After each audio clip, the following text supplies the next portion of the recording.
Assalamualaikum warahmatullahi wabarakatuh. Saya Sabrina Firian dari kelas 11 Saya berasal dari kelompok 6 dan hari ini saya akan mempresentasikan hasil penelitian dari kelompok kami kalau meneliti yaitu pengaruh waktu pulang sekolah X terhadap jam belajar di matahari Y. Dari di sini variabilitas yang kami gunakan yaitu pertama pengaruh waktu pulang sekolah dan variabel berikutnya yaitu jam belajar di rumah per hari. Nah, selanjutnya di sini ada tabel data. Jadi kelompok kami mengumpulkan data sebanyak 30 siswa dengan jam pulang sekolah dan jam belajar per hari di rumah berbeda-beda. Nah, setelah kami mendapatkan datanya, selanjutnya di sini kami akan membuat diagram pencar. Nah, kalian bisa lihat di diagram pencar ini ada titik biru dan garis merah. Nah, titik biru itu sebagai data aktual dan garis merah itu sebagai garis regresi. Nah, di sudut X itu terdapat pulang sekolah dan di sudut Y itu terdapat jam belajar di rumah per hari. Nah, garis merah itu kan dia tuh membentuk dari atas ke bawah dan garis regresinya itu sama dengan Y 5,42 kurang 0,21 X.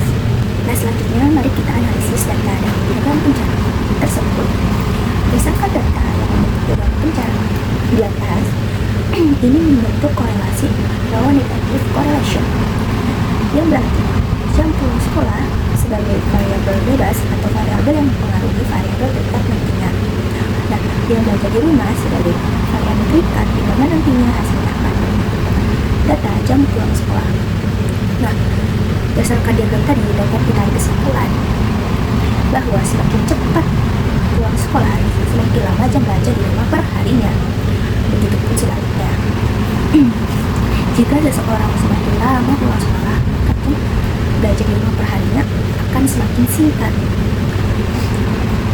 Namun perlu diketahui bahwa ini data ini bisa akurat dan bisa saja ada hal-hal lain yang mempengaruhi kesehubungan antara jam pulang sekolah dan jam belajar di hari dan jam belajar di rumah per harinya, seperti pekerjaan, kegiatan lain, mood kita, habis itu prioritas dan sesuatu yang bersifat darurat.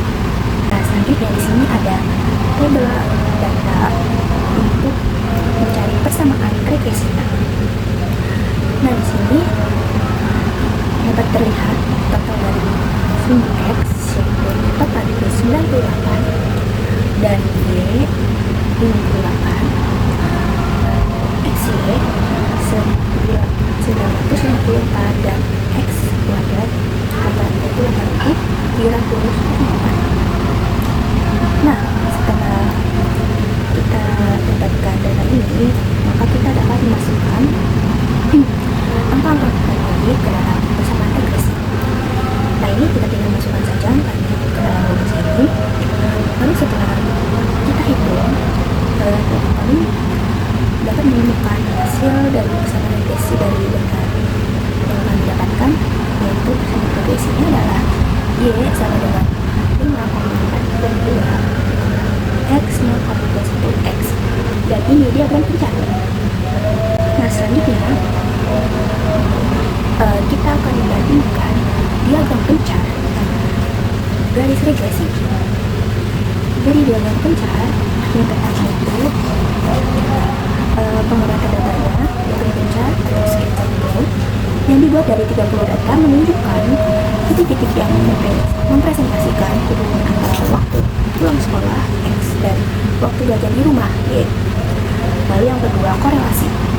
Dinyatakan bahwa terdapat low negative correlation, artinya meskipun terdapat kecenderungan bahwa semakin lambat pulang sekolah, waktu belajar di rumah cenderung semakin sedikit menurun, korelasinya tidak terlalu kuat. Nah, lalu yang ketiga, sebaran data. Titik-titik data yang tersebar di sekitar garis, namun banyak yang tidak tepat berada pada garis lurus tersebut. Hal ini mengindikasikan adanya variabilitas yang tinggi tinggi di luar pengaruh jam pulang sekolah. Lalu garis regresi pertama itu tren umum. Garis regresi merupakan presentasi tren linear rata-rata dari data dengan slope min 0,21. Garis ini menggambarkan bahwa rata-rata waktu belajar di rumah menurun sebesar 0,21 jam setiap hari dan pulang sekolah bertambah 1 jam. Lalu kedua, keterbatasan modal.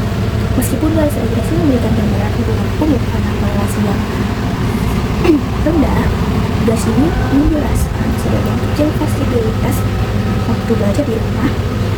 Banyak faktor lain yang turut mempengaruhi.